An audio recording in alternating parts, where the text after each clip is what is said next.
Dear student, welcome to our today's class. Our today's topic is question based upon trigonometric ratios.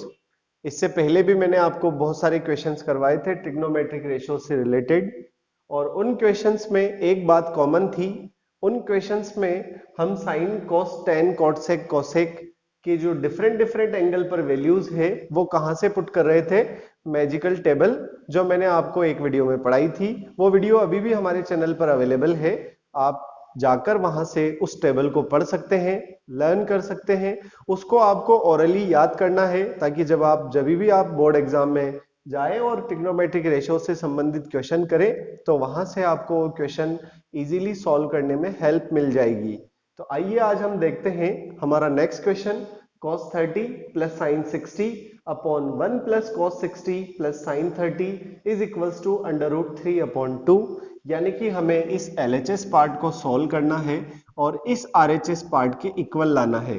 तो हम यहाँ पर values put कर देंगे उस मैजिकल टेबल से. cos 30 का वैल्यू क्या होता है दोस्तों उस टेबल से? ये होता है आपका under root 3 upon 2. Plus sine 60 का वैल्यू क्या होता है दोस्तों उस टेबल से? ये भी होता है आपका अंडर रूट 3 अपॉन 2. वन ऐसा का ऐसा ही cos 60 का वैल्यू क्या होता है दोस्तों उस टेबल से? ये होता है आपका 1 अपॉन 2. प्लस साइन 30 का वैल्यू क्या होता है उस टेबल से? ये भी होता है 1 अपॉन 2.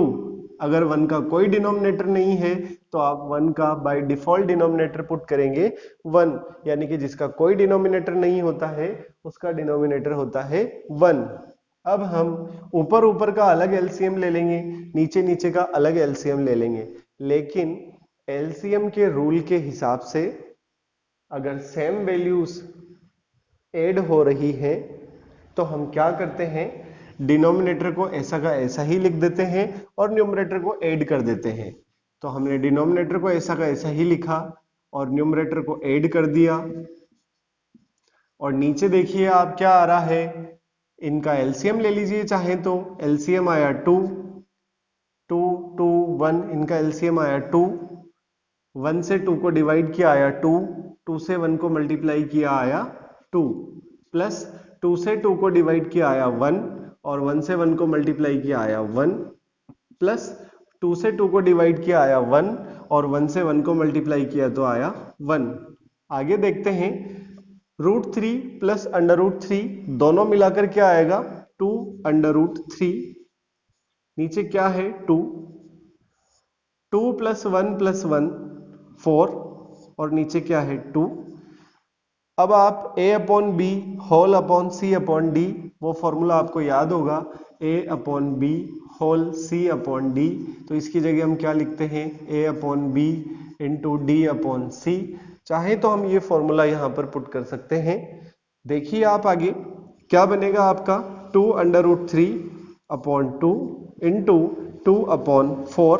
2 से 2 कट और इस वाले 2 से हम इस 4 को कैंसिल कर देंगे तो आया 2. तो आपका फाइनल वैल्यूज बचेगा अंडर रूट 3 अपॉन 2. और यही तो हमारा RHS है, यही हमें लाना था. बहुत आसान क्वेश्चन है दोस्तों. अगर आपको ट्रिग्नोमेट्रिक रेशियोज की वो मैजिकल टेबल लर्न है तो आप इन क्वेश्चंस को बहुत आसानी से सॉल्व कर सकते हैं. आप घर पर इन क्वेश्चंस को सॉल्व कीजिएगा. डियर स्टूडेंट, तो देखिए हमारा नेक्स्ट क्वेश्चन है 4 sine 30 into sine square 60 degree plus 3 cos 60 into tan 45 degree is equals to 2 sec square 45 degree minus cosec square 90 degree. इस तरह का क्वेश्चन हमारा पहला क्वेश्चन है जहां पर हमें LHS पार्ट को भी सॉल्व करना है और RHS पार्ट को भी सॉल्व करना है और दोनों की जो नीचे वैल्यूज आएंगी वो एक जैसी आएंगी. बिल्कुल डिफरेंट पैटर्न का क्वेश्चन है ये. जितने क्वेश्चन अभी तक हमने किए हैं उन सब में डिफरेंट पैटर्न का क्वेश्चन है. हमें दोनों पार्ट को सॉल्व करना है और नीचे जब हमारा फाइनल आंसर आएगा तो वो एक जैसा आएगा. तो आइए शुरू करते हैं. 4 की जगह 4. साइन 30 का वैल्यू क्या होता है? ये होता है 1 अपॉन 2. साइन 60 का वैल्यू क्या होता है? Under root 3 upon 2. और क्योंकि यहाँ ऊपर स्क्वायर आ रहा है इसलिए यहाँ स्क्वायर. प्लस 3 cos 60 का वैल्यू क्या होता है? ये होता है 1 अपॉन 2. tan 45 का वैल्यू कितना होता है? ये होता है 1 माइनस 2 sec स्क्वायर 45 का वैल्यू कितना होता है? ये होता है आपका √2 और आपको करना है इसका स्क्वायर क्योंकि यहाँ स्क्वायर लिखा हुआ है, माइनस कोसेक स्क्वायर 90 डिग्री का वैल्यू क्या होता है, ये होता है आपका 1 और आपको करना है 1 का स्क्वायर क्योंकि यहाँ लिखा हुआ है 1 का स्क्वायर। अब इसको आप सॉल्व कर लीजिए, बिल्कुल बेसिक मैथमेटिक्स यूज करनी है आपको। यहाँ पर इस 2 से ये 4 कैंसिल हो जाएगा, 2 टाइम 2 से 1 का मल्टीप्लाई होगा तो ये आएगा 2 इंटू इसका आप स्क्वायर कर दीजिए।